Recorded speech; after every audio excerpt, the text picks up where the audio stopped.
Shalom anak-anak, selamat pagi, salam sukacita selalu ya. Nah anak-anak, sebelum kita masuk dalam ibadah, yuk kita sama-sama masuk dalam doa ya. Lipat tangannya, tutup matanya. Bapa kami yang ada di dalam kerajaan surga, betapa hati kami penuh dengan ucapan syukur karena Tuhan Yesus baik. Tuhan peliharakan kami semua, anak-anak juga dalam keadaan sehat, tidak kurang suatu apapun.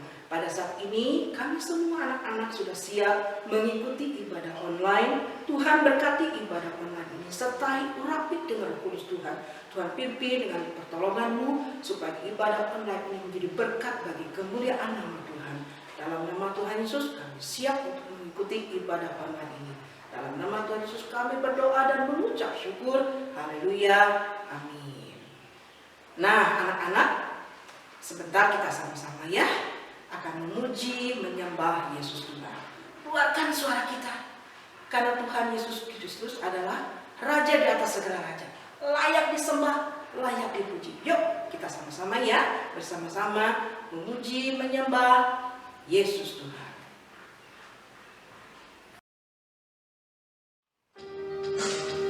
Shalom semua, apa kabar? Mari kita memuji Tuhan yuk, berdiri semua.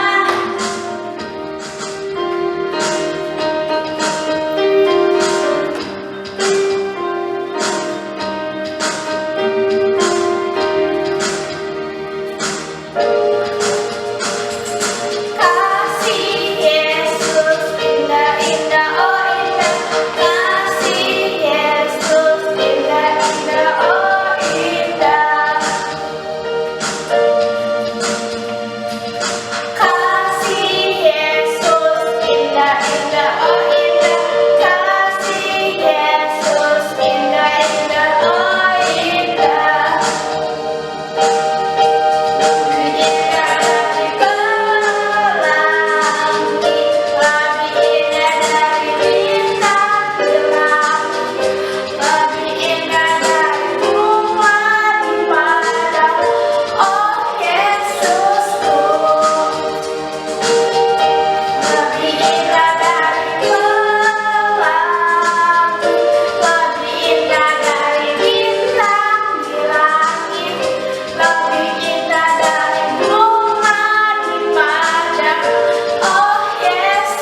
sama-sama akan menghafalkan ayat hafalannya.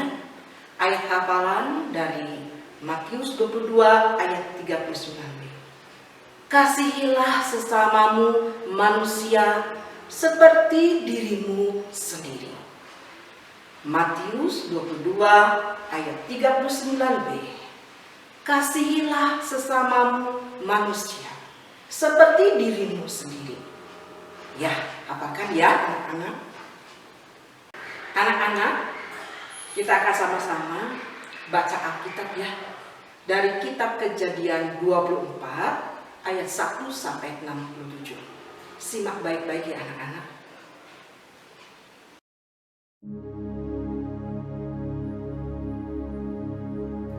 Lalu berkatalah ia, "Aku ini hamba Abraham. Tuhan sangat memberkati tuanku itu, sehingga ia telah menjadi kaya. Tuhan telah memberikan kepadanya kambing domba dan lembu sapi, emas dan perak, budak laki-laki dan perempuan, unta dan keledai. Dan Sarah, istri tuanku itu, sesudah tua, telah melahirkan anak laki-laki bagi tuanku itu. Kepada anaknya itu telah diberikan tuanku segala harta miliknya. Tuanku itu telah mengambil sumpahku. Engkau tidak akan mengambil untuk anakku seorang istri dari antara perempuan Kanaan yang negerinya kudiami ini. Tetapi engkau harus pergi ke rumah ayahku dan kepada kaumku untuk mengambil seorang istri bagi anakku." Jawabku kepada tuanku itu, "Mungkin perempuan itu tidak mau mengikuti aku." Tetapi katanya kepadaku, "Tuhan yang di hadapannya aku hidup akan mengutus malaikatnya menyertai engkau dan akan membuat perjalananmu berhasil, sehingga engkau akan mengambil bagi anakku seorang istri dari kaumku dan dari rumah ayahku. Barulah engkau lepas dari sumpahmu kepadaku, jika engkau sampai kepada kaumku dan mereka tidak memberikan perempuan itu kepadamu. Hanya dalam hal itulah engkau lepas dari sumpahmu kepadaku. Dan hari ini aku sampai ke mata air tadi. Lalu kataku, Tuhan, Allah tuanku Abraham, sudilah kiranya engkau membuat berhasil perjalanan yang kutempuh ini.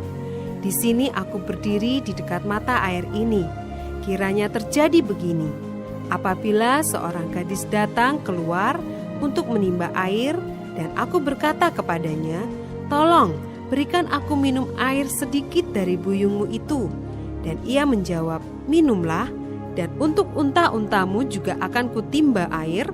Dialah kiranya istri yang telah Tuhan tentukan bagi anak tuanku itu.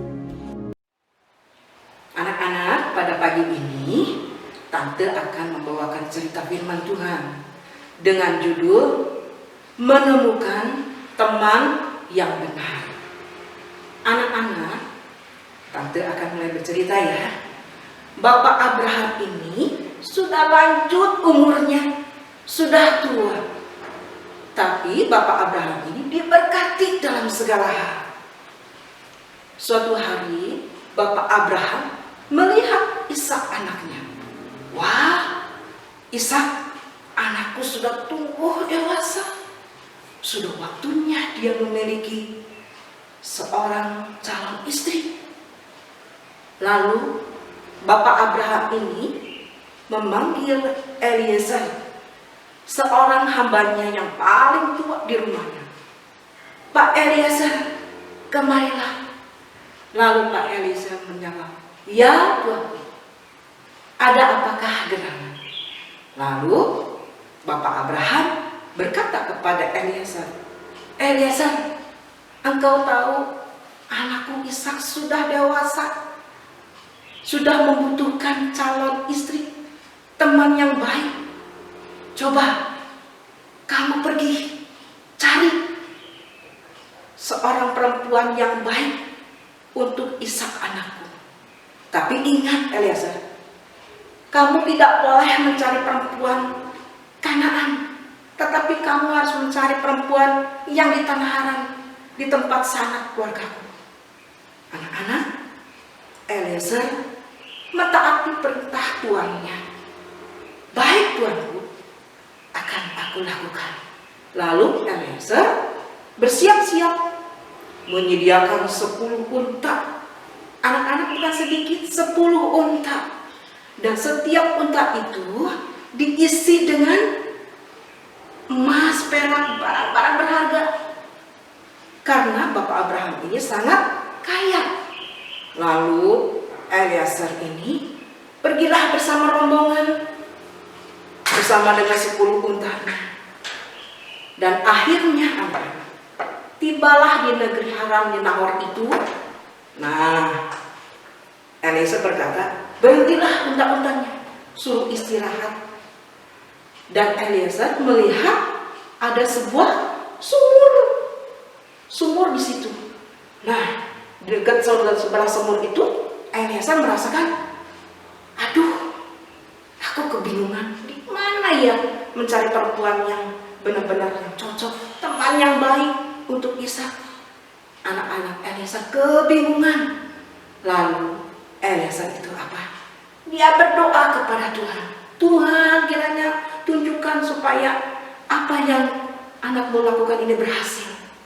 Kalau saja ada seorang perempuan yang memberikan aku minum dari buyungnya itu, itulah calon istri Ishak.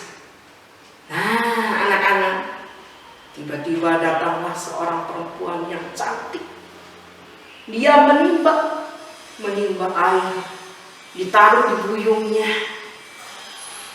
Wajahnya, parasnya sangat cantik. Dia bernama Ribka. Ingat ya anak-anak, namanya Ribka. Lalu dengan memberanikan diri, Eliezer itu menghampiri perempuan itu dan berkata, berilah aku minum sedikit dari buyungmu itu. Lalu apa yang terjadi anak-anak? Ribka segera dia memiringkan buyungnya. Minumlah tuanku. Dan Eliezer itu meminumnya. Nah anak-anak, Ribka ini sangat baik. Dia memberi minum kepada Eliezer. Dan dia juga berkata, baiklah, aku juga akan memberikan minum kepada semua unta-untamu. Wah, baik sekali ya. Dia mau memberi minum kepada semua unta-unta Eliezer. Nah, di situ ada palungan. Ribka ini mengambil air, mengisi palungan, beberapa kali diisi lagi, sampai palungan itu menjadi penuh. Nah, anak-anak harus tahu, 1 ekor unta kalau dia minum itu bisa dengan banyak sekali. Nah, sekarang 10 unta. Jadi bisa dibayangin betapa repotnya, betapa capeknya Ribka mengisi palungan itu. Tetapi Ribka dengan sukacita melakukannya. Nah, anak-anak semua unta-untanya minum sampai puas, sampai segar kembali. Nah, anak-anak, Eliezer melihat, wah benar, perempuan ini benar-benar teman yang baik, calon istri yang baik untuk Ishak. Udah nggak bisa disangka lagi. Lalu dia berlutut memuji Tuhan. Terima kasih Tuhan, Tuhan sudah memberikan calon yang baik untuk Ishak, anak tuanku itu. Lalu Eliezer menghampiri Ribka. Ribka, kedatangan aku ke sini ingin mencari seorang teman yang baik, calon istri yang baik untuk Ishak, anak tuanku itu. Lalu Ribka berkata, oh begitu ya tuanku. Baiklah kalau begitu, mari ikut aku. Lalu Ribka mengajak Eliezer ke rumah orang tuanya. Ketika sampai di rumah orang tuanya, Eliezer menceritakan tentang maksud kedatangannya dan mereka semua mengerti. Di situ ada Betuel, ayah daripada Ribka. Di situ juga ada Laban, saudaranya. Nah, Betuel dan Laban ini mengangguk-angguk. Dia mengatakan, saya setuju, kami setuju. Bolehlah Ribka ikut bersamamu. Dan anak-anak, pada pagi harinya, Ribka pun ikut bersama rombongan Eliezer. Pagi-pagi naik unta, dan Ribka pun diikuti oleh inang-inang pengasuhnya. Dia berjalan pagi-pagi karena sudah mendapatkan restu dari keluarganya. Nah, ketika sampai di perjalanan mulai senja hari, di situ ada Ishak.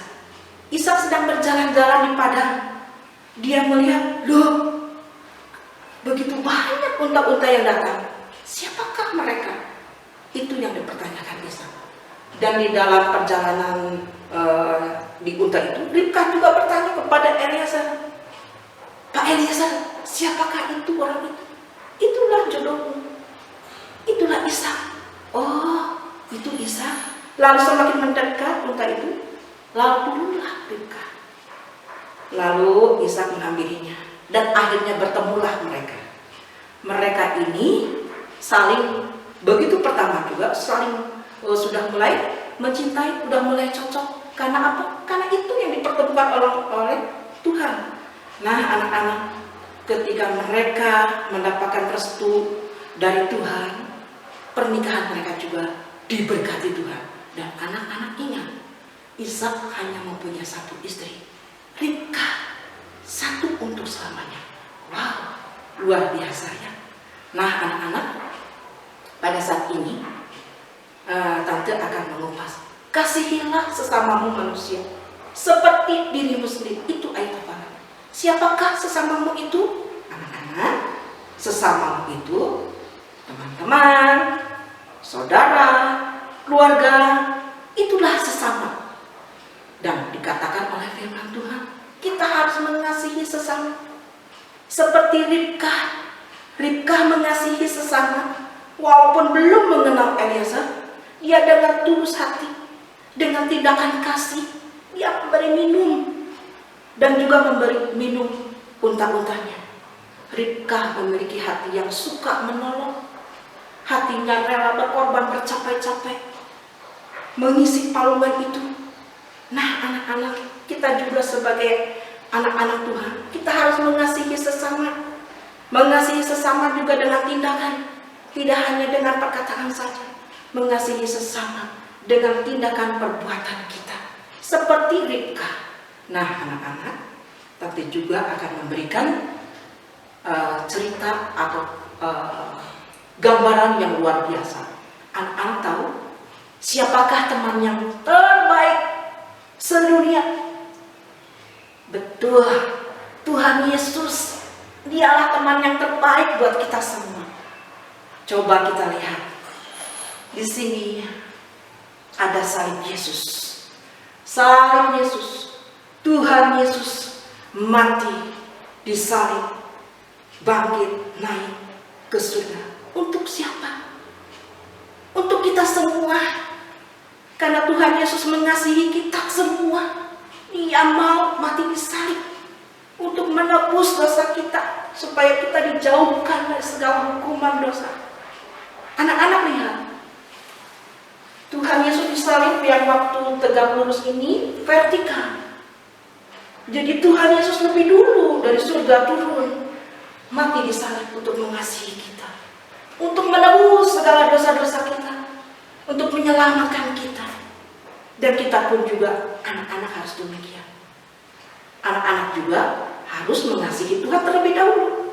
Mengasihi Tuhan dengan segenap hati, mengasihi Tuhan dengan segenap jiwamu, mengasihi Tuhan dengan segenap akal budimu. Karena kita sudah mengasihi Tuhan, yang Tuhan perintahkan juga harus mengasihi sesama. Mengasihi sesama, horizontal, mengasihi sesama. Ini adalah perintah dari Tuhan. Kita harus melakukannya, mengasihi sesama. Karena lebih dulu kita dikasihi oleh Tuhan, kita juga harus mengasihi sesama. Karena itu yang Tuhan inginkan. Anak-anak mungkin bertanya, Tante, gimana sih cara mengasihi sesama? Gimana sih menjadi teman yang baik? Menjadi teman yang baik, suka menolong. Kalau anak-anak memiliki mata, nah, kalau kita melihat teman yang perlu ditolong, mata kita kan melihat, kita tidak boleh tutup mata. Kita harus melihat. Kalau bukti kasih kita dengan mata, kita harus perlu ditolong teman kita. Dan kita juga mempunyai telinga. Kalau telinga kita dipakai untuk mendengar, teman-teman yang lagi lemah, yang lagi bete, yang lagi galau, diberikan kekuatan dan penghiburan. Dan kita juga punya tangan untuk menolong, memberi, melakukan tindakan kasih, ya kita juga beri. Begitu juga dengan kaki kita. Kalau ada teman kita, tetangga kita yang sedang sakit, angkat kaki untuk melangkah, untuk menjenguk, untuk menengok. Itu adalah tindakan kasih. Kasih kepada sesama, kasih kepada teman. Karena kita sudah lebih dulu mendapatkan kasih dari Tuhan. Yuk mulai sekarang anak-anaknya, lakukan kasih itu. Anak-anak, kalau ada teman yang membutuhkan pertolongan, kesulitan pelajaran, tolonglah. Itu bukti kita menjadi teman yang baik, mau menolong teman. Kalau ada teman-teman yang membutuhkan bantuan, aduh, kita kekurangan bahan nih untuk pelajaran, berilah pertolongan. Anak-anak, lakukan mengasihi sesama. Karena itu perintah dari Tuhan. Kita menjadi teman yang baik bagi orang lain. Kita harus menjadi contoh. Dan anak-anak di dalam pergaulan sikap hidup kita, kita harus menjadi contoh, menjadi teman yang baik, teman yang suka menolong, teman yang mengasihi teman, teman yang rela berkorban, teman yang peduli.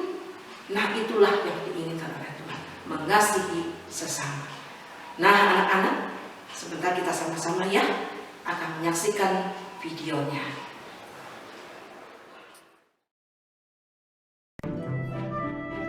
Komik Alkitab Anak. Ishak bertemu Ribka. Sumber dari Alkitab Perjanjian Lama, Kitab Kejadian pasal 24 ayat 1-67.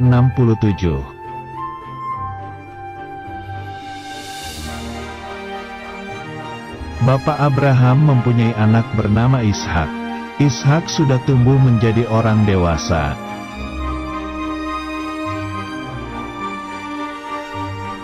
Sudah saatnya bagi Ishak untuk menikah. Tetapi, Ishak belum mempunyai pasangan calon istrinya.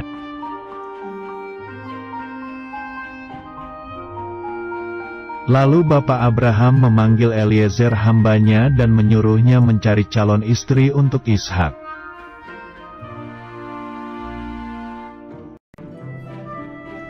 Bapak Abraham berkata, jangan mencari di tanah Kanaan, tapi carilah di tanah Haran.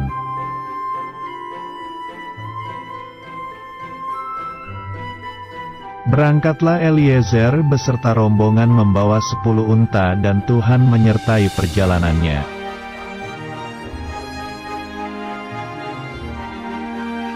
Ketika sampai di kota Nahor, Eliezer bingung bagaimana caranya mencari calon istri Ishak.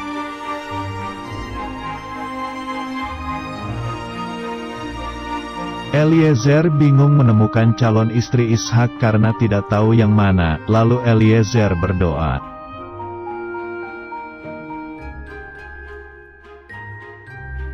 Eliezer berdoa jika ada perempuan yang memberi minum juga untanya, dialah calon istri Ishak.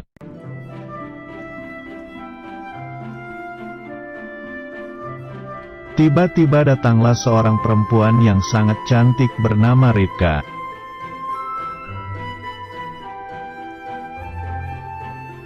Ketika Ribka selesai mengambil air di sumur, lalu Eliezer meminta minum kepada Ribka.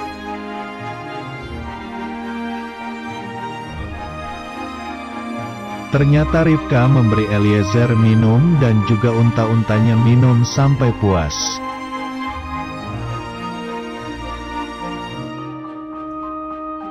Lalu berlututlah Eliezer memuji Tuhan karena telah menunjukkan perempuan calon istri Ishak.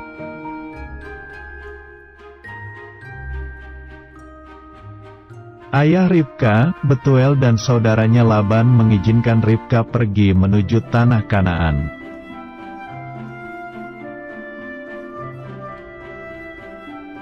Akhirnya, Ishak bertemu dengan Ribka dan Tuhan memberkati pernikahan mereka.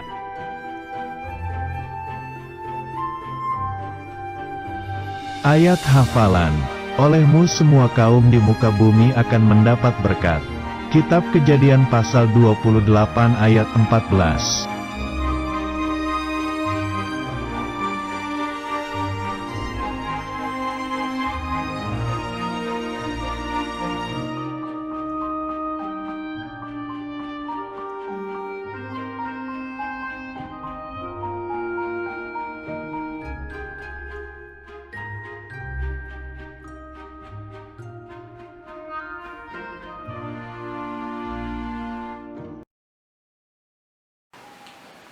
Anak-anak, ibadah online sudah selesai. Mari kita tutup dalam doa ya. Bapa kami yang ada di dalam kerajaan surga, kami bersyukur kepadamu di mana Tuhan memberkati ibadah online dengan baik, dengan lancar. Biarkanlah ibadah online ini menjadi berkat bagi anak-anak, di mana anak-anak diajarkan oleh kebenaran firman-Mu harus menjadi teman yang baik, teman yang suka menolong, teman yang peduli, yang rela berkorban. Anak-anak boleh mengasihi sesama, karena anak-anak juga terlebih dulu mendapatkan kasih daripada Tuhan. Terima kasih Tuhan. Mulai saat ini anak-anak boleh melakukan mengasihi sesama. Terima kasih Tuhan. Dalam nama Tuhan Yesus kami sudah berdoa dan mengucap syukur. Haleluya. Amin. Tuhan memberkati.